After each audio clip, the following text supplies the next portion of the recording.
The life of Christ was marked with respect and love for his mother. Mary believed in her heart that the Holy Child born of her was the long promised Messiah, yet she dared not express her faith. Throughout his life on earth, she was a partaker in his sufferings. She witnessed with sorrow the trials brought upon him in his childhood and youth. By her vindication of what she knew to be right in his conduct, she herself was brought into trying positions. She looked upon the associations of the home and the mother's tender watch care over her children as of vital importance in the formation of character. The sons and daughters of Joseph knew this, and by appealing to her anxiety, they tried to correct the practices of Jesus according to their standard. Mary often remonstrated with Jesus and urged him to conform to the usages of the rabbis, but he could not be persuaded to change his habits of contemplating the works of God and seeking to alleviate the sufferings of men or even of dumb animals. When the priests and teachers required Mary's aid in controlling Jesus, she was greatly troubled. But peace came to her heart as he presented the statements of Scripture upholding his practices. At times, she wavered between Jesus and his brothers, who did not believe that he was the sent of God.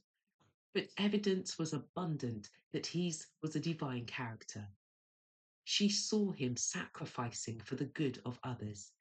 His presence brought a purer atmosphere into the home, and his life was as leaven, working amid the elements of society. Harmless and undefiled, he walked among the thoughtless, the rude, the uncourteous, amid the unjust publicans, the reckless prodigals, the unrighteous Samaritans, the heathen soldiers, the rough peasants, and the mixed multitude.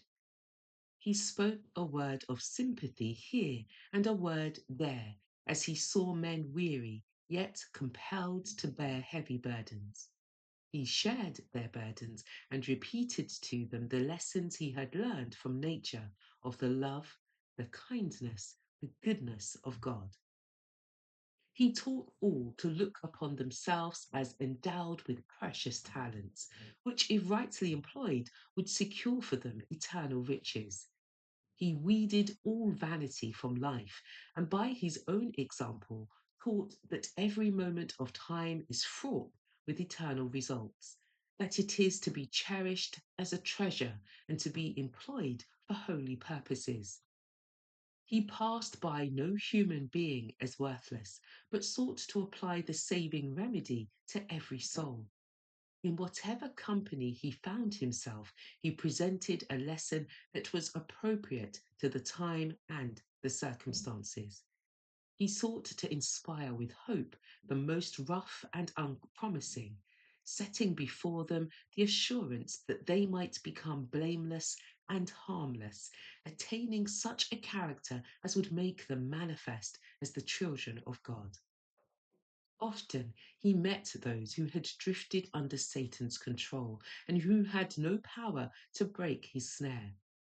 For such a one, discouraged, sick, tempted, and fallen, Jesus would speak words of tenderest pity, words that were needed and could be understood. Others he met who were fighting a hand to hand battle with the adversary of souls.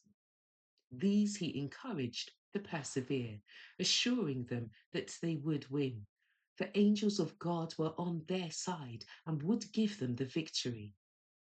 Those whom he thus helped were convinced that here was one in whom they could trust with perfect confidence.